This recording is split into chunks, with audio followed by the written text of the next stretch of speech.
बिस्मिल्लाहिर्रहमानिर्रहीम, अस्सलाम वालेकुम। ढाबा मज़ाइक कुरैशी के चैनल पे खुश आमदीद। सब रमज़ान का दूसरा जुम्मा मुबारक हो। अल्लाह ताला के ख़जाने से बहुत मांगिएगा, दुआ मांगिएगा। अल्लाह ताला के ख़जाने में किसी चीज़ की कमी नहीं है। तो व्यूअर्स, मैं आपको अपनी दुआओं में और आप मुझे अपनी दुआओं में याद रखिएगा। तो यहाँ हम बना रहे हैं काला चना चाट। तो यहाँ पर मैंने कुकिंग ऑयल ऐड करा, प्याज ऐड करिए। तो यहाँ पर मैंने 1 प्याली प्याज लिए, तो हाफ़ अभी मैंने यहाँ पर ऐड कर दिए, हाफ बचा लिए। तो यहाँ पर कुटे हुए धनिए और कुटा हुआ ज़ीरा है, तो 1 टेबल स्पून है। क्वार्टर मेरी कुटी मिर्चें हैं, क्वार्टर हल्दी है, और ये टमाटर हैं। तो मैंने 1 प्याली टमाटर लिए, हाफ़ ऐड कर दिए और हाफ़ मैंने बचा लिए। तो आगे चल के बताऊँगी कहाँ कब डालने हैं। यहाँ मेरा इमली का पल्स है, तो मैंने इस तरीके से हाथ से करके यहाँ पर इमली का पानी डाल दिया है।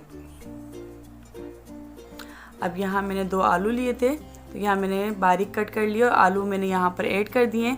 ये रेसिपी बहुत जल्दी बन जाती है रमज़ानों में। अगर टाइम नहीं है, इफ्तार में कोई मेहमान आ गए, जल्दी से झटपट बन जाने वाली रेसिपी, जो बहुत जल्दी और आसान रेसिपी है।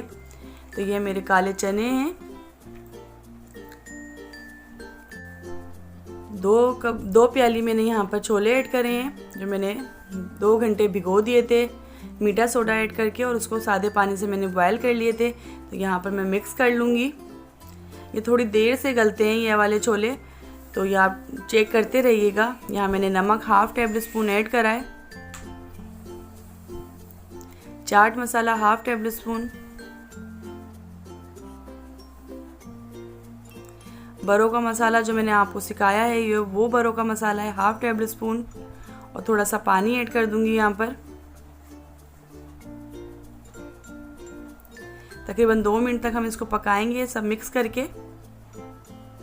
ये चाट बहुत मज़ेदार बन के तैयार होती है। ये और चाट से बिल्कुल अलग जायका होता है, इसका टेस्ट बहुत अच्छा होता है। जो मैंने प्याज बचाई थी वो अब मैं यहाँ ऐड कर दूंगी। यहाँ टमाटर ऐड कर दिए मैंने,